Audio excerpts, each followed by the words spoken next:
We're back with my preludes, and I'm going to perform number 3 in G major, and it has a subtitle, Playground Games. This only takes about a minute and a half to play, but I want to give you some compositional lessons and some advice as to how this piece is put together. And so, like many university professors, the piece may take a minute and a half to play, but I'm going to talk probably for about 4 minutes. First thing I want to tell you, this piece begins with an introduction. It's just a white note against black note kind of figure, but it has a lot of frenetic energy. And really what I'm doing with this introduction is just creating the scene of kids running around a playground. One of the things I want to say about using an introduction, though, is that it often happens that this material will come back later in a composition. In fact, if it's something very short, like this piece is, it will often come back at the ending. If it's a longer piece, it might come back as a kind of transition to another section. But I do want to point out that when you use the same material at the beginning and the end, our ear as an educated listener just pulls into that and says, oh yeah, the ending must be coming because we're back to the beginning. It's the equivalent of using parenthesis in writing. As soon as you get that very first parenthesis and you get that aside, you know that something is going to come to a conclusion and there's going to be a closed parenthesis. And our inner ear and the way we hear music will actually take care of that. Another thing I want to say about this piece is it's highly motivic, but I keep changing the way the motive is treated. And a motive is just a short theme. Such that it seems like it's continual variation. Now, the motive is selected to really capture, kids having fun. In my mind, it's the equivalent of na na na na na na na na na. And in fact, these are the notes. First time you hear it, it's like this.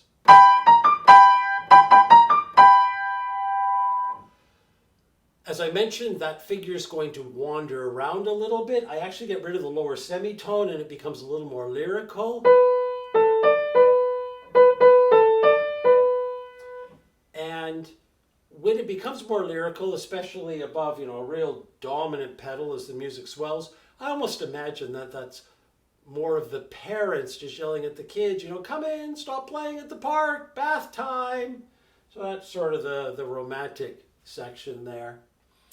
The other thing I want to point out about how I treat that motive is I use a little bit of polytonality. As I mentioned before, these preludes really try and embrace the key they're in, but polytonality is the ability to really be in 2 keys at the same time. So at one point I have just a broken G major chord going, but against that I have an F major triad, and I go down a step to E flat. So we keep the G there, we go down another step to D flat major.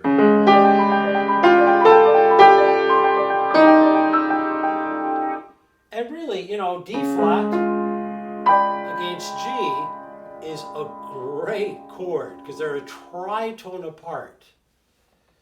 Okay, last thing. I mentioned in an earlier video that this set is dedicated to Matthew Walton, who, wonderful pianist, and at the time of the dedication was completing his piano performance, Doctorate of Musical Arts at the University of Alberta. And we got together and he played the set for me and asked me some things. And in this particular prelude, there's a climb up the piano where it arrives on 2 notes and then trills. It's just this.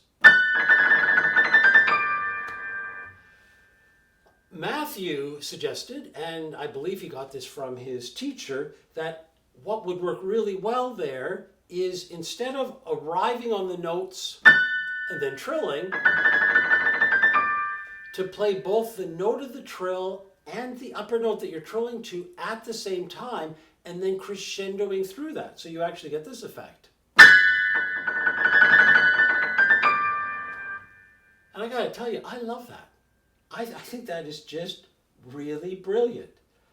And, there are a couple of things that I will point out later on. I did write this piece, but someone showed me how to play it better. And that's why we take our music out there, so that you can, in fact, Learn things that you never thought you'd learn. So here we are, Prelude number 3, Playground Game.